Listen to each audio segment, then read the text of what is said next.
What up, Cowboys Nation? It's your boy DMV back with another one. I'm live. I appreciate all the love this week, man. All of the love.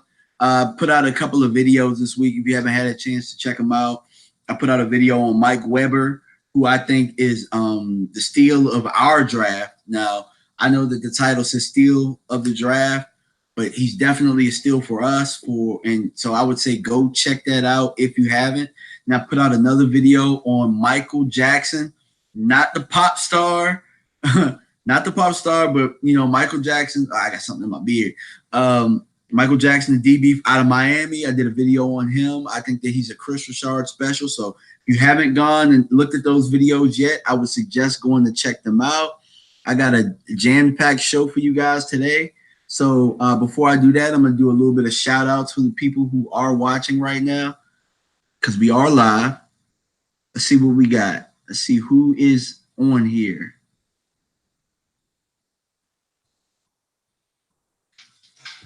Sorry, let me turn the volume down on my phone a little bit.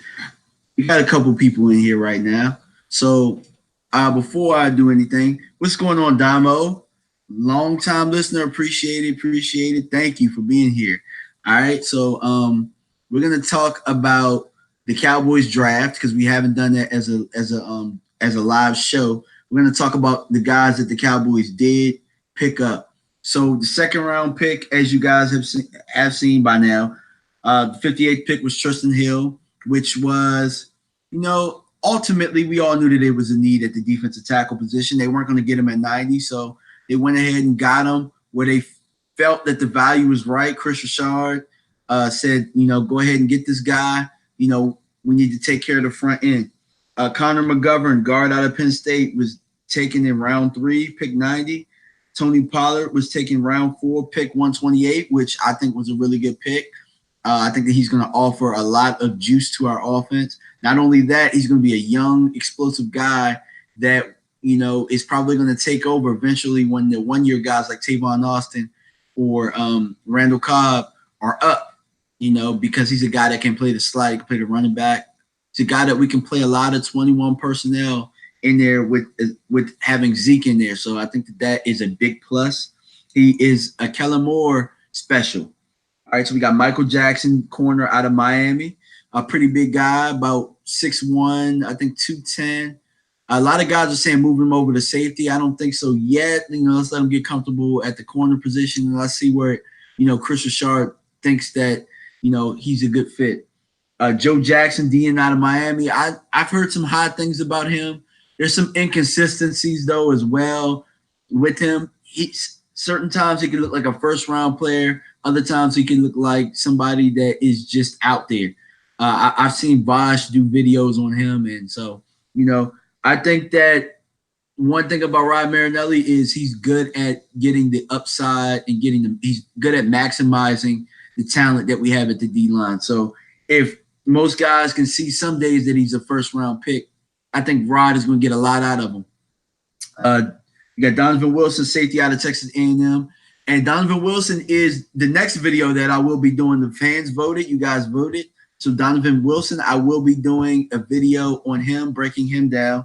Mike Weber out of Ohio State, I did a video on him. Well, I think that he's going to have a lot of value with us. Not sure if he makes the roster right away. Maybe probably go to practice squad route, but I think that he will definitely be on the roster sometime this year. If not the 53-man roster, because we need 3 backs. Then you got Jalen Jelks out of Oregon. I don't know too much about him, but I will do some research. And then let's talk about the undrafted rookie class, because it has been, talked about a lot. A lot of people have been asking me about guys, and to be completely honest, I haven't gone through the undrafted guys yet. It's a long off season. It's just May, so I'm going to probably slow roll it out as I go through each and every one of these guys. But I guess the top biller is Larry Allen Jr. Obviously, probably not because of his play, but mostly because of his name. He is a guard. So I look forward to seeing if he can live up to his father's name. That's some big shoes to fill, but, Harvard guy. So got Andrew McDowell, linebacker. out of Michigan State. You know, they went a lot of linebackers with the undrafted guys. And, you know, maybe these guys are camp bodies, maybe not. But, you know, I do know that Sam linebacker was something they showed interest in pre-draft. So maybe they're looking of going the undrafted route as to getting the long-term guy there that they can build and develop. Got another linebacker in Justin Phillips out of Oklahoma State. You got another linebacker in Nate Hall out of Northwestern. You got a DN, Ricky Walker out of Virginia Tech. Got a linebacker, Luke Gifford out of Nebraska. Like I said, man, lots of linebackers. And the one thing that I will say about the Cowboys in developing talent at linebacker and actually noticing talent and being able to evaluate it, they are pretty good at the linebacker position, I would say. Although we had to go out and get some linebackers over the last couple of years, I mean, if you look at it, they've panned out. So I trust their ability. And then we've been getting a lot out of some of the guys like I don't know, guys like Albright. I just named Albright off the top of my head, but Hitchens. Who else? Damian Wilson. Like, we've been getting the most out of those type of guys. So these undrafted guys are kind of in that boat where the Cowboys see something and you might be able to get something serviceable out of these guys, whether it's special teams or whether it's plugging and playing here and there for the next 3 to 4 years, and that's all you can really ask for. You got a tackle, Derek Pooney out of, I'm not sure where he's out of, Central Missouri. You got Chris Westry, who was who was a high potential guy. Actually, Chris Richard went to go see this guy work out of Kentucky. So he's actually a guy that can make some noise, man. So he wasn't drafted, but, you know, they see some potential in him. And he is a guy that has that prototypical build that Chris Richard really likes in his corners. Long arms and, you know, pretty tall. John Vade Johnson out of Toledo. You know, I actually seen this guy bust Michael Jackson's ass a couple times on releases and routes. So, you know, I look forward to seeing what this guy can do because, you know, I can tell you from firsthand, just actually looking at the tape, he's a guy that has a really, really, really good release. So let's see if he can make some noise. Maybe he'll make practice squad or something like that because our receiver core is pretty deep. But, you know, hey, you know, camp body doesn't hurt to take a look at a guy like this. Brandon Knight, tackle out of Indiana. I don't know too much about him. They say that he's made 12 starts at right tackle for Indiana last season, allowing just 3 sacks and 904 snaps. Honorable mention, all Big Ten. That's pretty that's nothing shabby because the Big Ten, they come out and they build linemen. So Jalen Guyton out of North Texas, averaged 17.2 yards per catch in 3 seasons at Trinity Valley Community College and then North Texas. So who else? Daniel Wise, defensive end out of Kansas. That's back-to-back Kansas prospects. You know, last year they went with Dorrance Armstrong. So we'll see, man. Maybe Kansas does something with their defensive ends that Rod Marinelli really likes, and he decides that he wants to get a look at guys like that. And then last but not least, Mitch Hyatt out of Clemson. This guy right here, for some reason, you know, people were expecting this guy to get drafted from what I've been hearing. He's a semifinalist for the Outland Trophy, which is the best, you know, college football's best interior lineman, and became just the 5th consensus All-American offensive lineman in Clemson history. So, you know, I have no idea what evaluators saw in him that they didn't draft him, but I think that, you know, this actually is a very good thing for the Cowboys here. Very good thing that they got Mitch Hyatt, because I think that not only will he have a good chance of making the roster, but, you know, over the next couple of years, man, if he's as good as, you know, his tape indicates, and, you know, then, you know, sky's the limit. And, you know, we're going to have a line situation with, you know, Connor Williams trying to figure out if they're going to kick him out or, you know, if they're going to keep McGovern at guard, if they're going to, you know, put McGovern in there, like with Collins being gone next year possibly. So, you know, there's a lot of things to worry about. But, you know, depth is something that the Cowboys have built. And if you look at the undrafted guys, their depth as well, and quality depth, might I add. So let me look and see what the comments say right now, because I have my phone right here, so I had to read and see what DallasCowboys.com had up about those guys, because again, I don't know too much about the undrafted guys yet. But let's see. Meticulous Cowboy, what up? Quest Cowboys, Damo. Let's see. Quest Cowboy says the Cowboys running game is going to be serious. I hope so, man. I hope so. They went and they built for it. So, I mean, we'll see, man. We just got to get back to the Cowboys of old as far as the O-line goes. And I think that Colombo, when he did take over, we saw a drastic difference in what the line was and what it ended up becoming. So I'm interested to see which strides they take forward. If you look at Connor Williams and how big he's got, I'm hoping that the flexibility matches how big he got, and he ends up being a special player for us. Let's see, Quest Cowboy said, do the Cowboys have a linebacker coach, or is it Chris Richard? I believe they have a linebacker coach, because Chris Richard is the pass game coordinator and the DB's coach. Not sure who the linebackers coach is. I know that they hired a guy last year, unless somebody left, but it was somebody that took over for Eberflus. So, I mean, we'll see. Let's see. Damo says Miles Austin, Jalen Guyton. He says Jalen Jelks practice squad. I don't know too much about Jalen Jelks, to be completely honest with you. But you got to keep this in mind. We only get I think like 7 practice squad spots or something like that. And we got some deep positions, like a guy like Cedric Wilson. We're forgetting about him. He's probably going to be on practice squad. A couple of receivers. Mike White, if he doesn't beat out Cooper Rush, he'll probably end up on the practice squad. And you don't want him not to be on the practice squad. Practice squad is pretty limited, and we are it's a hell of a problem to have. Come cut time, we're going to cut some people that people are going to be like, I don't know if we should have cut that guy. So we'll see.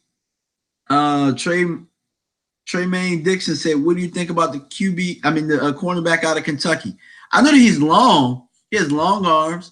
I haven't had a chance to really break him down like I want to, but in the game tapes that I have watched, he's definitely a Chris Richard special.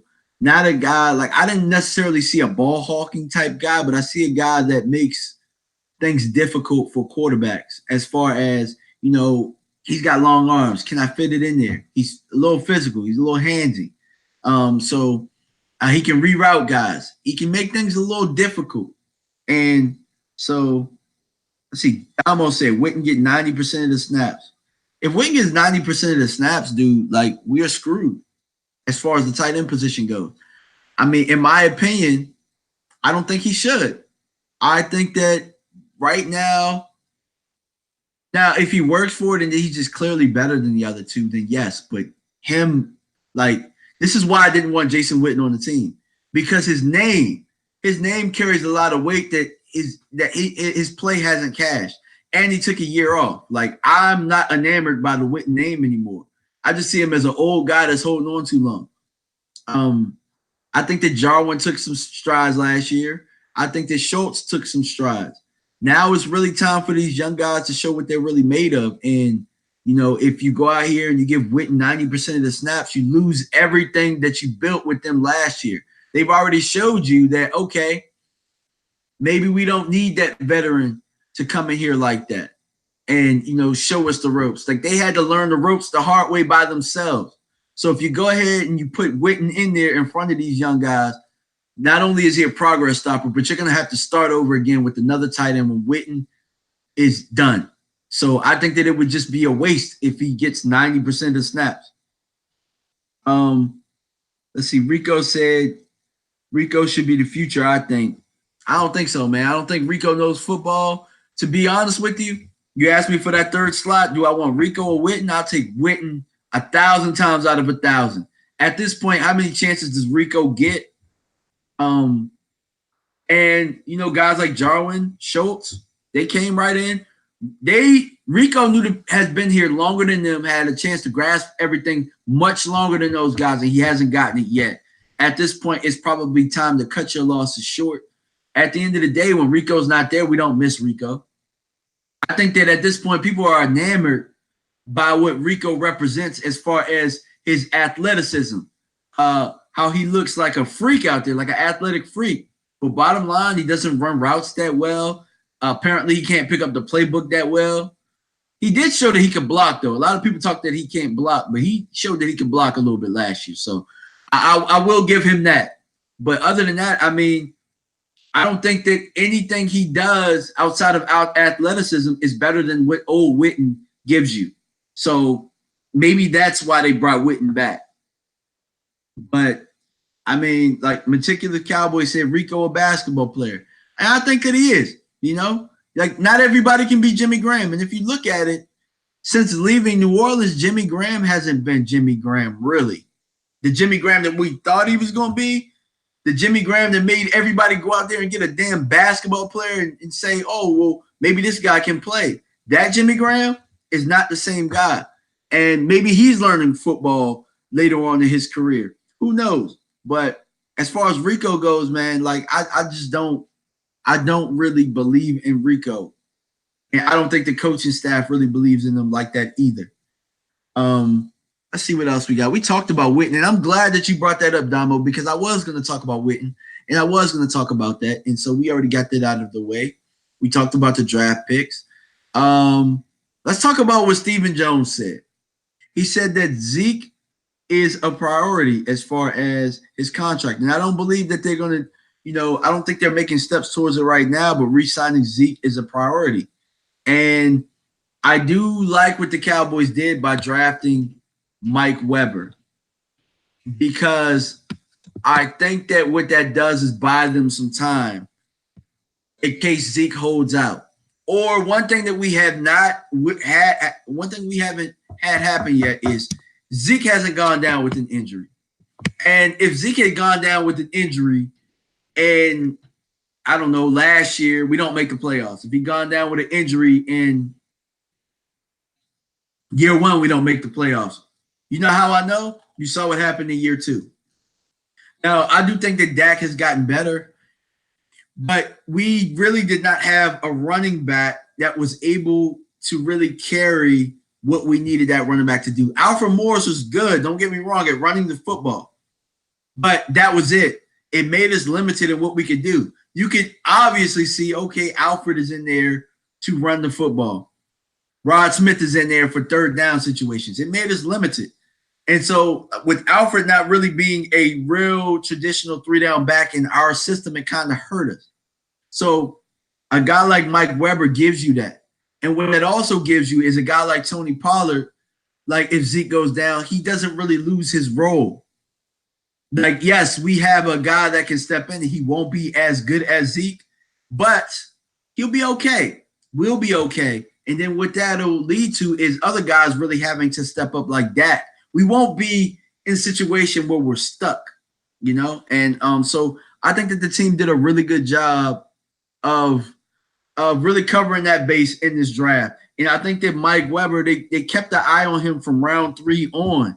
And, they met other needs. And then they were just, damn, he's still here in the 7th round. Like, might as well go ahead and take him. And it was an absolute great value. So, but re-signing Zeke being the priority. Although I know that Zeke is our best player, I kind of think that at this point, the next priority should be Dak Prescott. I know a lot of people are going to kill me on that. I know that a lot of people do not really like Dak Prescott when you talk about a franchise quarterback. But over the next couple years, like next year or whatnot, like the quarterback market is just going to go crazy. And if you can get a rein on that right now, you can buy some time with Zeke, because Zeke, you always have the 5th round option. But if you go ahead and sign Dak now, you can give him a lot of that money now while we have $19 million in cap room. I mean, it'll push some back, but I mean, I think that it's the right time because we'll have a lot of money free up next year. And you can give him a lot of guaranteed money next year. And then over the course of time, you can actually plan it out accordingly. So I think that Dak needs to be the next guy in line. And then maybe Zeke, maybe Amari, however they want to do it. But I mean, next year, I mean, they got to sign somebody this year, somebody else, because next year is just going to be free agency frenzy.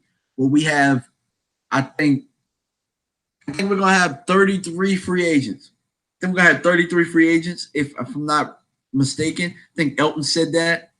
And with that, you don't want to be caught up in the position where next year you got to try and scramble and sign a whole bunch of these guys. If you can sign 1 to 2 extensions, like right now or up until camp or however, like go for it, man. I'm just telling you, because when it comes to next year free agency frenzy, some teams are going to offer some money that we just can't match some of these guys that we really ultimately see as cornerstones in our organization. So, that's how I feel. Let's see some questions. Tremaine says, why did Weber go in the 7th round? Weber went in the 7th round because he doesn't have burst. I will give you that. He doesn't have burst. He runs a 4.47, but he doesn't have – he's not quick. And, like, if he gets in the open, more than likely he's going to get caught. He's kind of like, if I had to compare him to somebody, not only Diet Zeke, but I'm not sure if you guys remember Michael Turner out of when he played for Atlanta, but before he played with the Chargers.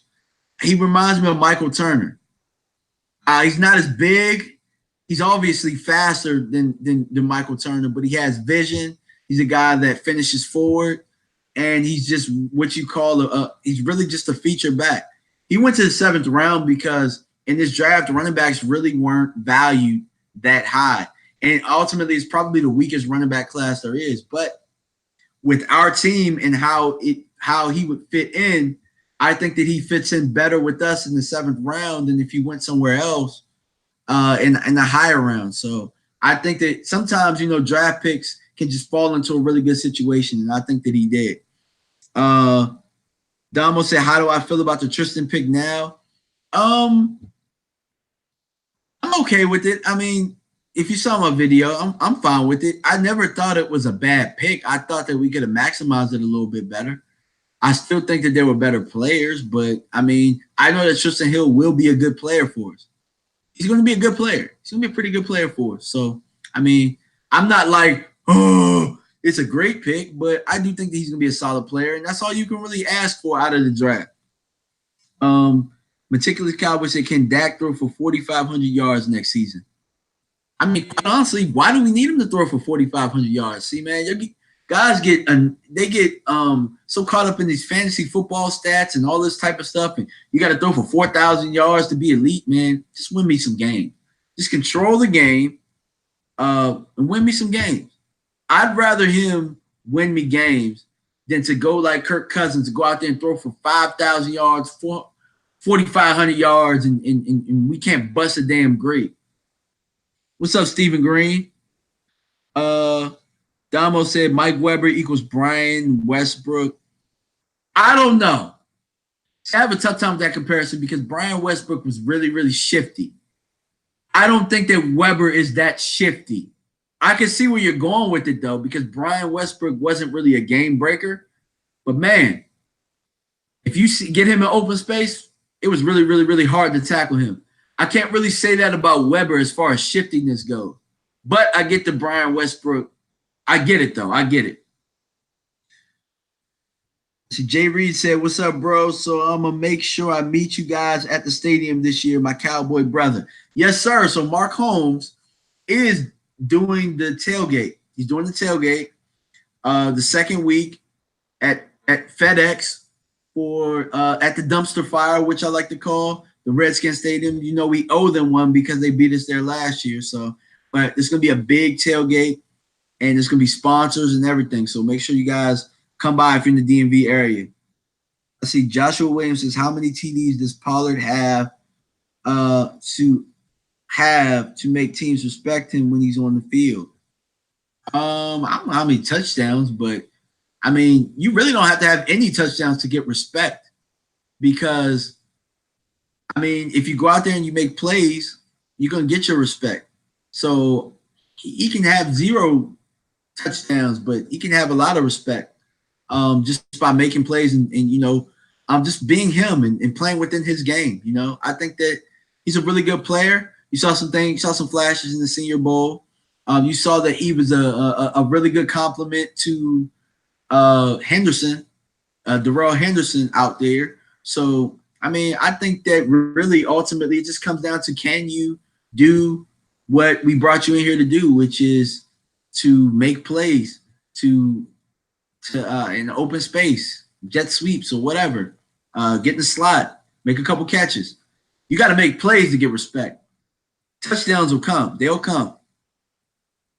Let's see, Stephen Green said Troy never had to. I'm assuming that's talking about the 4,500 yard. Donald said true, good point. Kathy, what's going on? How you doing? Trayvon Dixon says, can Dak win the Super Bowl? And I will look you dead in the camera and say this. Dak Prescott can win the Super Bowl. And I truly believe that. I'll say it again. Dak Prescott can win the Super Bowl.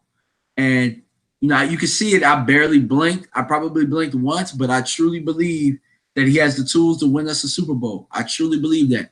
I believed in him last year, honestly.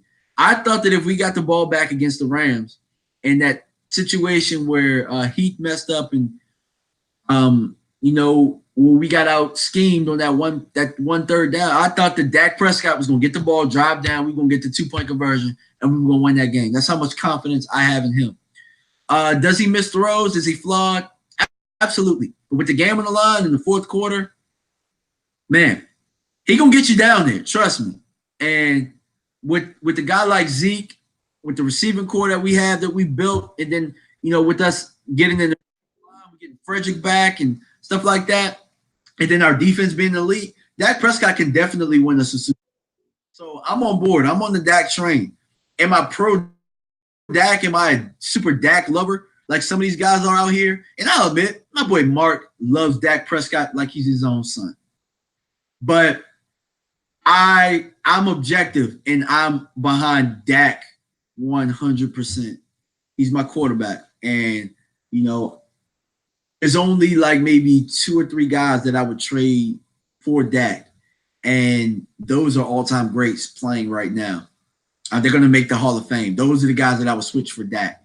As far as the young quarterbacks that are 25 and under, I can't really ask for too much more than what he's given us. So, I mean, I'm on board with that. Let's see. Jay Reed, do you think Kellen Moore will let the leash off of Dak and let him play his game? Yes, I do. And I think that was part of it. I think that's why we made the change that we did. I think that him and Dak mesh well together. I think that he knows Dak from not only playing with him, but coaching. And I think that he knows his capabilities. And as time went on during this year last year, you've seen that Kellen Moore probably took more reins than what he's given credit for. And you saw an improvement in Dak. And not only that, we gave him somebody to throw the ball to. And with somebody to throw the ball to, he looks like a totally different quarterback. So, I mean, Kathy can tell you, you know, I was big on Dak's flaws and stuff like that. We gave him somebody to throw the ball to, and he looks different. So, I mean, I'm good. But that don't mean that I won't put my foot in Dak's ass when it comes to these videos and stuff like that. Don't get that twisted. If Dak is messing up out there, guess what? His ass will get put on that Summer Jam screen. See, Damo said there was no receivers in this draft better than Amari Cooper. Absolutely true. Stephen Green said we wasted all of Tony Romo's years. And I'm going to say this about that Stephen. We had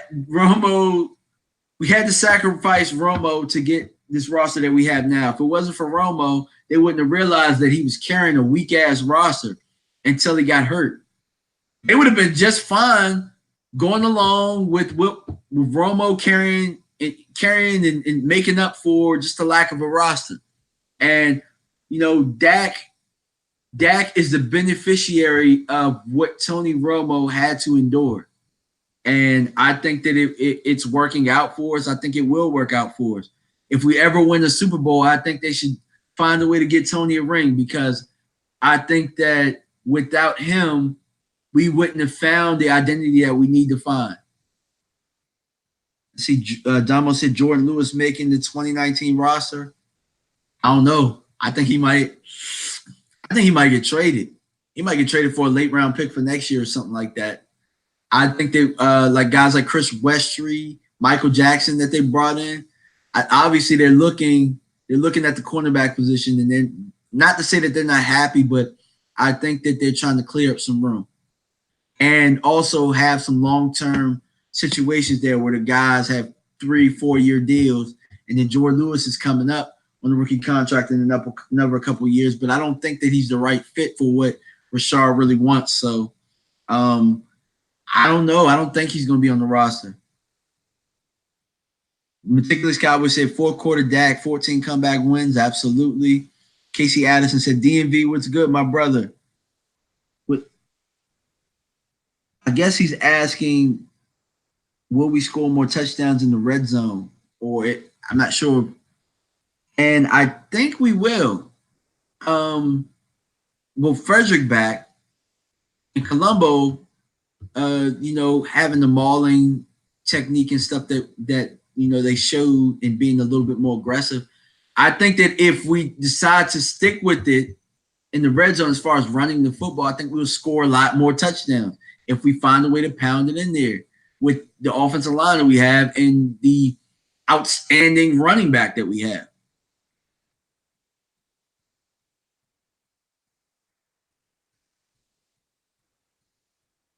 Let's see. Yeah. Yep, Steven. So Meticulous Cowboy said, do you believe the Cowboys have a strong defensive front seven? Yes. Absolutely. I don't even got to really name the names, but I will anyway. I'm going to lead with DeMarcus Lawrence. You got Robert Quinn at the other end. We got Malik Collins in there, Antoine Woods. And you got to keep this in mind. That's the weakest part of our defense right now. The two that I named, and they're solid players. Like, we had 2 bad games. Other than that, we were pretty stout in the middle.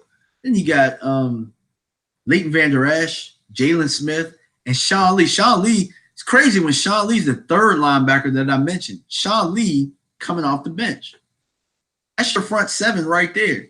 And I'm not sure who's going to be the same linebacker right now because obviously it's not going to be Sean Lee. Sean Lee's going to be rotating with Leighton and probably Jalen. But not sure who the Sam's going to be right now. But, I mean, that's your front seven right now. And I didn't even mention some of the depth guys because we brought in Hayden. I mean, Kerry Hyder. Sorry, Covington. And then you got Dorrance Armstrong as a backup in. We still got Taco on this roster, who I think is due for a breakout year. That's normally how it works with Rod Marinelli. They get about a third year with them, and then there's a breakthrough.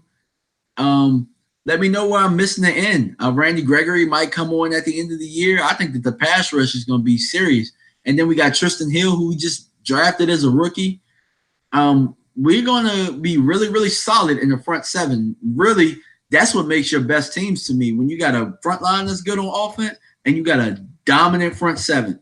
And I can honestly say I think that our front seven is going to be dominant and it's going to be deep. Joshua Williams says our problem has always been lack of depth. We've always had star power, but never backups to sustain. Will McClay has done wonders with this roster in only 3 years. Amazing. Agreed. This is the deepest Cowboys roster. Like, I know that Stephen Jones said it, and I totally agree. And the shit is crazy when I agree with Stephen Jones or I agree with the Joneses and stuff like that. And I'm not really killing them at this point right now. I was killing them a little bit in the free agency part like that, but right now I'm not killing them. And I think that they've done a really good job building this roster. So we'll see where we go with this. Damo says, well, let me see. Hill going to get a gold jacket. We just got our Warren Sapp. I don't know about that. I mean, we just got to let the guys play, man. We got to, he hasn't even had a rookie mini camp yet. So we don't know what he's going to be. I hope he is. If he is a Warren Sapp, that's great. But let's not put that much pressure on that guy because keep in mind, he's a second-round pick. He's not first. He's not like drafted as high as Zeke was and stuff like that. And so let's just let him develop into what he is and not put any pressure on him. Almost says, will Cole Beasley be missed this offseason? No.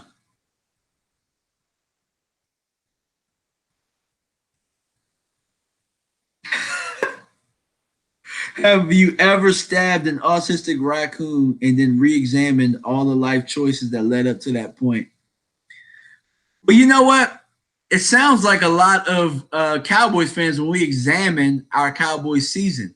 So maybe if you want to say that it's similar to like all of the 8 and 8 years and all of that type of stuff, yes, I have done that. Stephen Green said, "You see how quick he is off the snap? That's special." Yeah, but I also saw how Memphis was able to still run the ball on their ass, and I seen that Memphis was able to combo block him and take him completely out of the game. So don't miss stuff like that, man. Like, you don't get caught up in them highlights, man. Watch a whole game tape. I keep telling people that. If he was like, think about this. He has the best jump off in the whole draft, and he slipped to the second round, the 58th pick, man. So yes, I seen the jump off the snap. I need to see a little bit more than that, though. I seen him try to do other moves. I seen him get stalemated. I seen him try to do spin moves.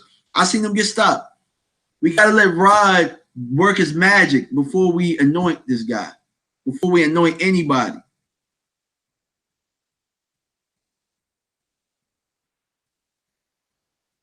Why do you think people is hard on Brown? He get more picks than Byron. Because Brown is always a step too late. That's why. I don't think that Brown is horrible. I don't. I actually think he's a little bit. I think he's better in the slot than he is on the outside. I think that that's where he got a lot of the slack. But I do think that Jordan Lewis is better than him. But I mean, for some odd reason, they like Brown a little bit better. But as far as Byron goes and getting picks, I just don't think he's one of those guys that is just good at judging the ball in the air or being able to really diagnose things like before they happen. I think that he's a really good athlete. I think that he has good technique. I just don't think that he's really good at diagnosing things.